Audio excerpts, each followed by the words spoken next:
It started on a quiet night in Savannah, Georgia, the air heavy with jasmine and secrets when I decided to push the limits. My mom Lillian was upstairs lost in a phone call, leaving the house to me and Gabriel, my stepdad. In the dim glow of the living room, I slid onto his lap, whispering silly secrets in his ear. "Stop it," he said, voice tight, a warning wrapped in velvet. He called it dangerous, but I leaned in, lips brushing his, and he kissed me back hard, hungry like a dam breaking. In the same house where I once played dolls and begged for bedtime stories, I crossed a line, heart-pounding, body alive. He pulled me close, hands tearing at my shirt, urgent, reckless. I wrapped myself around him, craving more, lost in the heat. His touch was fire, igniting something I couldn't name. It was wrong, forbidden, and it felt like the peak of my life. I'm Stella, 20 years old, bold, always chasing what I want. This is my story of testing the unthinkable, a dance with desire that burned everything down. Our home wasn't a castle of stone, but a sleek suburban fortress in Savannah. Polished floors, custom furniture, a closet bigger than most bedrooms. Gabriel and Lillian gave me everything: dresses, phones, vacations, a silver platter of dreams. I didn't earn it. I just smiled, pouted, and got my way. Maybe that's where it began, the idea I could have anyone, even him. School was the same. Teachers bumped my grades. Boys worshipped me. Girls envied me. I knew how to shift a room's air with a whisper, a touch, and I loved the power, every second of it. But at home with Gabriel, it was different. Darker, a game with higher stakes. He was a handsome, tall, broad-shouldered voice, smooth as bourbon, a finance king who came home radiating success. As a kid, he'd spin me around, call me his girl.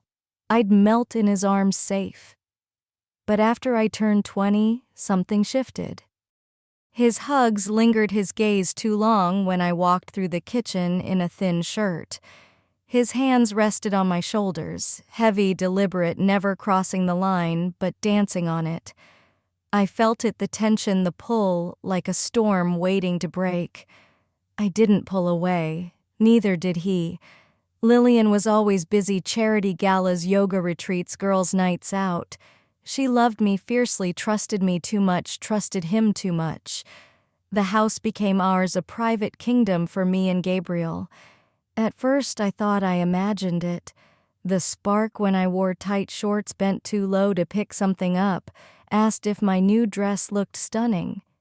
He'd laugh, shake his head, but his eyes betrayed him, a glint of want. I brushed past him in the hall, his breath catching quick and sharp.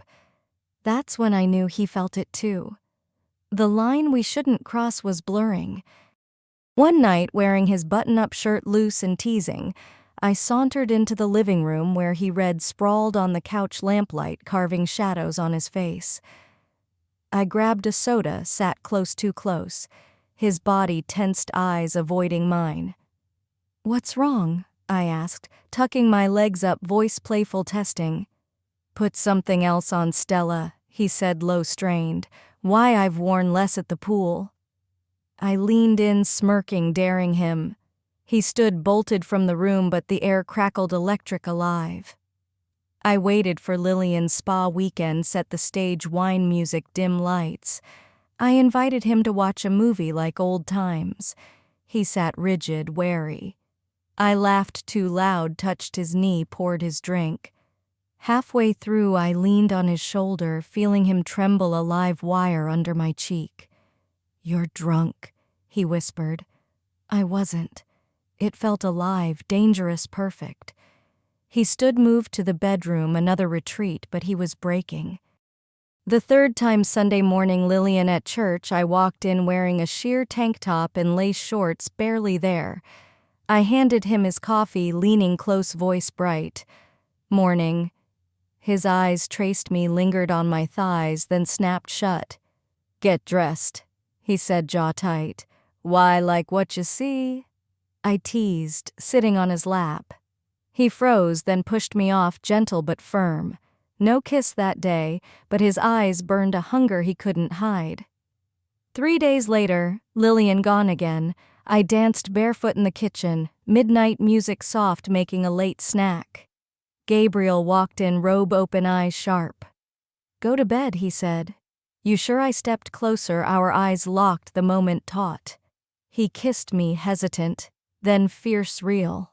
No turning back. On the living room couch, he claimed me not as a stepdad, but as a man. I was his, and it felt like victory. Morning came, silence, heavy, our glances raw with shame and thrill. I thought it was a one-time mistake, but we dove deeper, unable to stop. The forbidden tasted too good. Each night we pushed further, in the garage, laundry room, his office. I'd pull him into the pantry while Lillian set the table, 5 stolen minutes, his breath hot, my smile wicked. We were addicts, feeding each other's hunger. He left a necklace on my bed, no note, just a gift. I wore it at dinner. Lillian admired it, Gabriel choked on his wine. I grinned, savoring the secret. But cracks formed. He'd lie in bed, staring at the ceiling, asking, "What's the plan?" I shrugged, basking in our heat. "This is wrong, Stella," he'd say. Eyes pained, guilt creeping in. I knew better, it wasn't guilt, it was need. He craved me like a drug, and I held the leash. Lillian noticed, her eyes sharp, watching us closer. No more yoga, no more trips.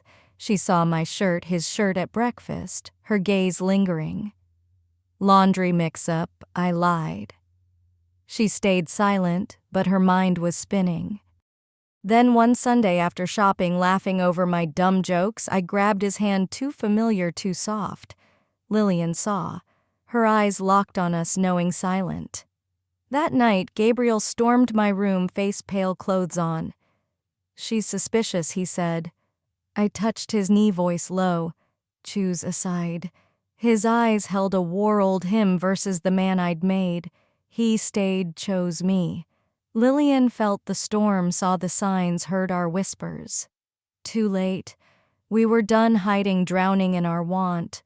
Her silence hit like a freight train. No calls from the kitchen, no clinking glasses, just quiet. Gabriel barely ate, moved like a ghost, walls foreign to him. I felt free, thought I'd won, but her absence was heavier than I expected. I tried pulling him back, wore his favorite perfume, let my robe slip. He barely looked, sat for hours with old family photos like they could save him. "Why the long face?" I asked one night in a sheer tank top, leaning close. "She's gone." "Isn't that what you wanted?" No answer. "She never knew you like I do," I said. His eyes were empty. "I broke my wife," he said. "I lost control. You kept pushing and I let you." A crack split inside me. "I'm still here." I snapped, holding his face. "You chose me." He whispered I was weak. His hands gripped my wrists, steady, not harsh. "This isn't love," he said. I stared, defiant. "What is it then?" He pulled away, lost. Next morning, a suitcase waited by the door.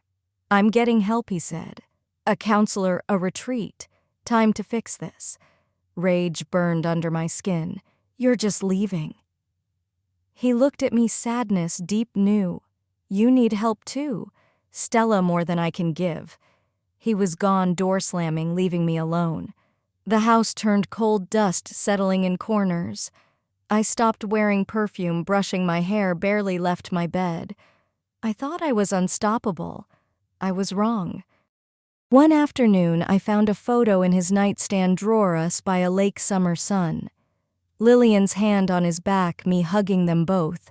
We looked happy, whole. I tore it in half, no tears, but the crack inside widened.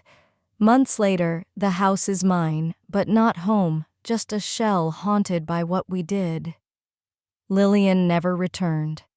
Gabriel sends postcards from treatment, short distance, signed Gabriel. I linger in the living room, fingers tracing the couch where it began, where I whispered secrets no stepdaughter should. Did I stop? Did he? I don't want to. The walls are stained and no paint can cover the rot beneath. We burned a family and now we're choking on the smoke.